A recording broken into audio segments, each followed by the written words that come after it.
I entered the courthouse to find my parents waiting, their smiles piercing and frigid, like the ones that scared me as a child. Before speaking, they appeared confident of winning. Why wouldn't they? The world saw them as the beautiful Whitmores from TV, adored and untouchable. While I was their kid they'd abandoned 2 decades previously. However, the game rules had altered. My grandfather, the only person who had ever cared for me, died, leaving me his billion-dollar wealth. People who abandoned me at his doorstep were now suing me to get it back. I felt my heartbeat echoing off the marble walls as I stood before the judge.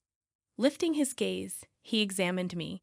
After a moment of realization, he asked, "Wait, you're her?" Deafening silence followed. My parents' confidence crumbled when the reality they'd repressed for years emerged. They left me when I was 5.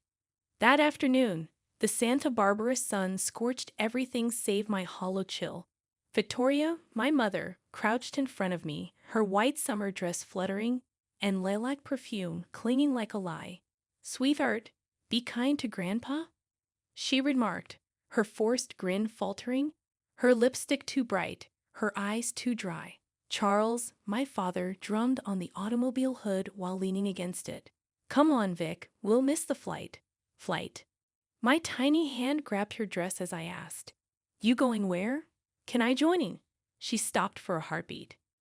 "We'll return shortly after this brief trip, dear." Even as a child, I heard her voice crack. Rather than hugging me, she leaned near enough for her earrings to touch my cheek and kiss the air. She clicked her shoes like a clock. Their silver convertible vanished behind the iron gates as the car door banged and tires crushed gravel. I pursued it till my legs gave out and my breath seized. The air smelled of grit and gasoline. I called them, but only the wind and distant seagulls responded. My shoulder was held by a firm, friendly, familiar hand. Grandpa Henry kneeled beside me, quietly yet firmly. His words were never rushed. They were always meaningful. Brushing dirt from my knees, his gray eyes were compassionate. "My dear, they don't comprehend what they've lost," he whispered, shaking with grief and love. Before meeting my eyes, he tilted my chin up.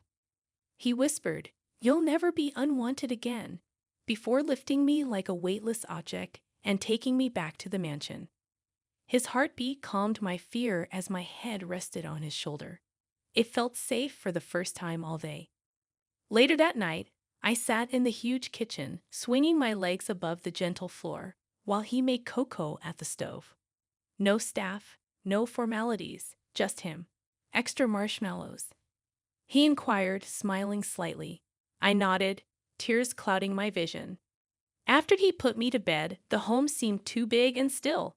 The grandfather clock's sluggish tick resonated like lost footsteps. "Will they return?" I whispered. He hesitated, then stroked my hair. "My dear Emma, some doors should stay closed." He gently added, "You'll never chase love again," before turning off the lamp. "It now resides here." In the faint light, I held his hand and trusted him. I stopped waiting for my parents and started belonging to someone who stayed that night. Life with Grandpa Henry was nothing like billionaire movies. His estate glanced over the Pacific from Santa Barbara's cliffs. But there were no expensive galas or servants inside. The house has a quiet, precise, meaningful rhythm. His soft knock woke me every morning at 6. "Up, Emma." He reminded me that the world doesn't wait for lingerers. I would go to the kitchen where Dad was drinking coffee and reading the paper. He said, "Read this," tapping a headline. "Tell me what they're hiding." At first, I was confused. Little child finishing breakfast. He learned his lesson over time. Never trust printed stories. He claimed the truth is beneath the surface, waiting for those who dig. He founded Whitmore Industries, a global shipping and logistics network. He always valued integrity over wealth. He often compared money to salt water. More drinking makes you thirstier. So make sure your cravings are worthwhile. I saw the universe bend to him. Politicians want his handshake, attorneys want his advice, and employees want to succeed. His quiet but unquestionable control was fair and never unkind. When I turned 10, Dad took me to his office. The downtown glass towers sparkled in the fading light, like the future he was preparing me for. Everyone in the building acknowledged him quietly and me cautiously. Taking pride, he said, "This is my granddaughter. She'll eventually ask tougher questions than you." I grinned shyly but confidently as his hand rested on my shoulder. He wasn't training me for power. He taught me to see past appearances.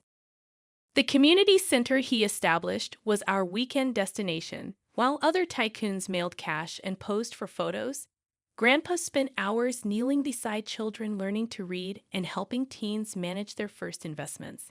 He often mumbled that power is meaningless if used to dominate. My parents' bright faces appeared on TV when I turned 16. They laughed on a Los Angeles red carpet to promote a redemption reality show. I gripped the controller till my knuckles became white. Grandpa entered gently, watching the flickering image. "You miss them?" he asked. I frightened to speak the truth, but it was softer now. He nodded slowly. "Fine, missing those who departed is like staring at closed doors. You miss the open ones." He gave me a little brown leather diary that night. He warned that the world will want to change your truth, so don't let them. This book would defend me when my parents tried to erase me in court, but I had no idea then. The world felt shaky, the air motionless, and the sea below the cliffs too quiet the morning he died. He was hunched over his desk with his glasses on top of a page in his study. "Truth is poison in the wrong hands," his final statement read. Before crying, I remained paralyzed, staring at the guy who had filled every need in my life. Grief struck hard and relentlessly. Magnates, judges, and ex-presidents attended Henry Whitmore's burial, ready to honor the man who built an empire on ethics. I wanted none of that. I wanted one more hour with him, one more lesson, one more cup of cocoa on a rainy night. And I saw them. My black-clad parents stood in front, sunglasses covering their faces. Victoria, my mother, wiped her eyes with a lace handkerchief, her tears as fake as her smile. My father, Charles, appeared disconnected and impatient, like the service was holding him back. After the ceremony, they approached me for the first time in 22 years. "Emma," my mother whispered, "you've grown so much." I stepped back and stared at her painted face. My name was remembered. Her smile faded briefly before returning. "Our family," she added carelessly. "We should reconnect." I repeated family bitterly. "You abandoned me with him like baggage." Charles grimaced and clenched his jaw. "You were always dramatic." Before I could respond, Henry's attorney, Mr. Samuel Briggs, stepped in the doorway and announced that everyone should assemble in the estate office for the will reading. The guests entered with a hushed murmur. My pulse was so loud I could hear it. Samuel read after clearing his throat. "Emma Whitmore, his granddaughter, inherits the Whitmore mansion, corporate assets, and financial interests from Judge Henry Whitmore." Absolute quiet followed. I heard my mother gasp. "That's impossible," she mumbled. Charles struck the shiny table. He was old, not thinking straight. Samuel remained firm. "He said he left a note for his son and daughter-in-law," his tone steady. "Those who choose comfort over reality have lost their inheritance." Victoria, trembling lips. "Can't do it. We're his kids." Samuel looked at her without moving. "He offered you everything, a chance to be respectable. You wasted it." I stood still, my fingers aching from holding the table's edge. I saw my parents for the first time, their polish gone, their charm dissolving in public. My mother turned to me with a low, angry voice as the gathering dispersed. "Emma, you'll regret. You deserve nothing of what he built." I matched her gaze evenly. "Neither do you." A strong wind blew through the gates, spreading white funeral wreath petals over the gravel. I realized then that grief and greed met. I almost heard Grandpa's voice in the wind whisper, "Stand tall, Emma. Truth always returns." A week later, a huge white envelope arrived at my door. My name, Emma Whitmore, in bold handwriting, no sender. Expecting sympathy cards, I tore it open. I froze at notice of civil action. Below it, Charles and Victoria Whitmore versus Emma Whitmore. Claim of undue influence. cut like a knife. I was immobile for seconds. The papers fell from my hands due to my trembling. My parents were suing me for misleading the only man who loved me into giving me all he owned. Story became viral within hours. Every nightly headline exclaimed the same scandal. Disinherited parents sue billionaire's granddaughter for $1.6 billion estate. Paparazzi flocked outside the gates, flashes hitting the dark like lightning. Robert Hayes, my attorney, called early the next morning. He spoke with the serenity only years of tumult could teach. Emma, the Los Angeles County filings are going swiftly. Your father has acquaintances there. Certainly, I mumbled, he always had power, but not the type that mattered. Later that day, I visited Robert's downtown office. He pushed a stack of papers across the desk. They say you stopped your grandfather's visitors, harmed his health, and changed his will. A harsh laugh escaped me. Access controlled? He shielded me from them. Slowly, Robert breathed. I've handled nasty estate disputes, but parents suing their daughter, that's first. I whispered, they're not my parents. DNA links strangers to me. Still, I thought about Grandpa's final weeks, his soft-spoken dinners, weary smile, and trembling hand when he signed letters. Did he anticipate this? He may have left the journal for that reason. Maybe he knew I'd need it. 2 days later, a tabloid reporter surged forward as I left a cafe. Do you manipulate your granddad, Emma? Have you threatened him? I halted, faced the swarm, and said evenly, if loving my father is manipulation, I'm guilty. My phone flashed up with a blocked number the next morning. Happy with your fame? I sliced my mother's voice through the wire. Why are you doing this? I requested. Because you stole ours, she remarked cruelly. We'll steal your life after you stole ours. Line went dead. I sat alone in Grandpa's contract reading study that night. His photo was alongside his leather diary. My fingers traced his fading handwriting as I opened it. Stand motionless when truth is tested. Let them strike. Only themselves will suffer. Breathing slowly, I closed the book. Fear persisted. But behind that, something stronger rose. Resolve. If they wanted a fight, they picked the wrong Whitmore. Los Angeles was shrouded in clouds when the first hearing occurred. Bloodthirsty reporters thronged the courthouse steps. I was done fleeing. Whether their or mine reputation would perish that day. A hint of polished wood and anxiety permeated the courtroom. My parents posed admirably at the plaintiff's table. Mother flawless in black dress, father neat in blue suit. Their faces weren't sad. They acted out revenge for the crowd like actors. Murmurs filled the room as I entered. That's her. Someone whispered granddaughter. My heels tapped the marble rhythmically, yet my palms shook. Robert spoke quietly as he leaned toward me. Stay calm, Emma. Let facts speak. Judge Marcus Nolan, with gray hair and unblinking eyes, sat on the bench. His presence ruled the room before he spoke. His face flickered with recognition as he saw me, surprise, possibly disbelief. He slowly removed his glasses. Miss Whitmore? He inquired, unexpectedly softly. Come forward, please. I approached with a knotted stomach. Silence filled the gallery. He stared at me for a while, then whispered to himself. The grandchild of Henry Whitmore. Your Honor. His expression changed after a tiny nod, something resembling respect. I clerked for your grandfather, he whispered. He advised me to pay close attention if my granddaughter appeared in court. She'll be honest. The audience gasped. I heard my mother's mask shatter and my father's jaw click behind me. Judge Nolan straightened. Proceed, he ordered, his calm voice now full of passion, warning everyone that honesty still mattered. Elliot Graves, their lawyer, rose confidently. Your Honor, he began smoothly. This young woman isolated her old grandfather, interfered with his medical care, and forced him to change his will. We hope to prove willful fraud. Robert was calm. Your Honor, we will disprove every lie. Sharply smiling, Graves turned. She appears calm despite being accused of stealing $1 billion. My voice was even as I stared at him. Mr. Graves, composure is truth belief. The courtroom hummed with approval, indicating a shift in allegiance. Even Judge Nolan's lips twitched, almost smiling. During testimony, my parents' team hurled everything they had: distorted emails, cut sentences from staff reports, and twisted old letters.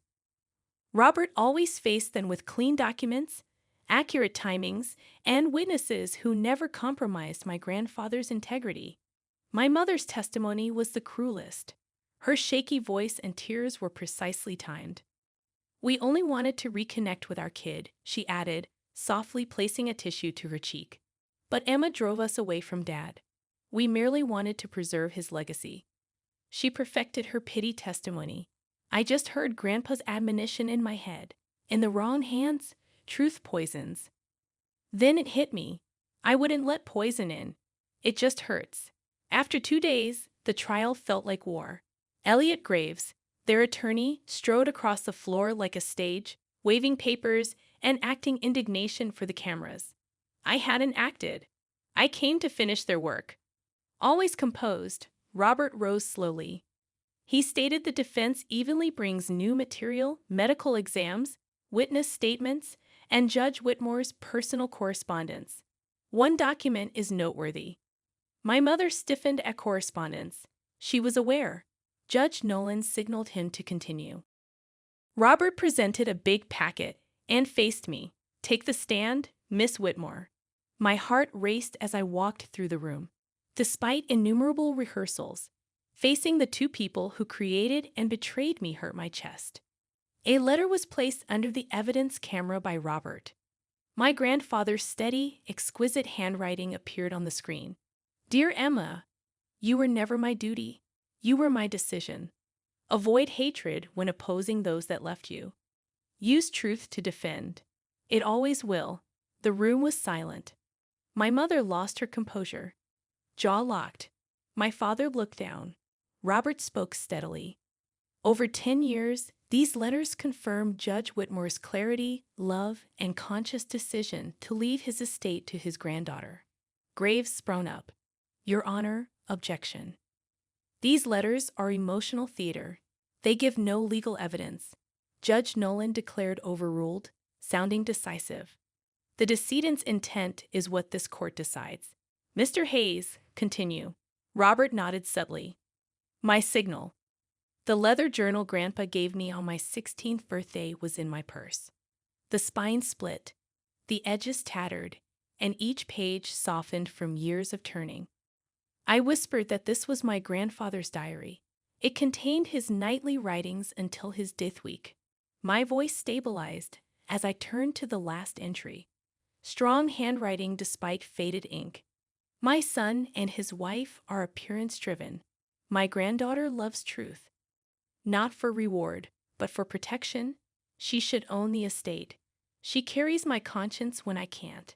The silence seemed almost divine. My mother lost her composure. She leaped from her chair, crying. He was unwell. Not understanding what he said, she tricked him. Sharply cracking, the gavel fell. Judge Nolan instructed Mrs. Whitmore to sit. Her words hit the wooden walls and vanished. I spoke softly to her. "The woman who gave me life but never love. No one manipulated him, Mom. He finally saw you for who you are." The truth armored me for the first time in years. I was no longer their pawn. My grandfather was Henry Whitmore. Time slowed on the third day. Every cough, whisper, every chair movement resonated like thunder. Looking forward, I sat at the defensive table with my fingers locked. My parents urgently communicated to their lawyer across the aisle. Losing confidence, the door opened. Judge Nolan entered, robes flowing, face inscrutable. The room froze instantly. He sat down, rearranged the papers, and looked at me. For a moment, I thought I saw pride in his eyes. "This court has examined every testimony, records, and correspondence of the late Judge Henry Whitmore," he said calmly but firmly. "What I see is misguided and willful greed, not pressure." There was a modest gallery stir. My father's jaw tensed. My mother's fingers shook. Judge Nolan added that the plaintiffs failed to prove undue influence. In contrast, the deceased's aim, mental soundness, and deliberate decision are evident. He stopped, letting his words linger. Thus, the court dismisses all plaintiff claims. Judge Whitmore's will stands. The estate is Emma Whitmore's. For one heartbeat, the courtroom was silent. Then came the rush. Pens scratching, cameras flashing, reporters clamoring for sound bites. I stayed put. My heartbeat blared, blotting out everything. Judge Nolan regarded my parents. Justice is not bloody, he said calmly. Truth owns it. Words struck hard. Dad slumped in his chair, shoulders sagging under invisible weight. My mother stared at the floor, lips parted but speechless. The gavel cracked once, sounding like the closing salvo of a long struggle. My legs shook when I stood. Bob reassured me by touching my shoulder. The end, he whispered. You did it. Winning didn't taste like triumph. It felt like ash, the silence after a storm when smoke lingers. My mother grabbed my wrist as I left. I was bitten by her nails. You believe this makes you superior? She spat. Emma, you'll regret. You'll be alone like him. I stared at her, speaking steadily. I'd rather be alone than hollow. I freed myself. Bright sunlight blinded the courthouse steps, but it felt cleaning. Press rushed forward, microphones blaring at me, voices mingling. How does winning feel? Your plans for the money? The Pacific wind tugged at my hair as I hesitated halfway down the stairs. I whispered that it wasn't about money for every camera to hear. It concerned truth. The decision papers rested alongside me in the study that night under Grandpa's portrait. Whispered into quiet. Grandpa, you were right. Truth has long arms.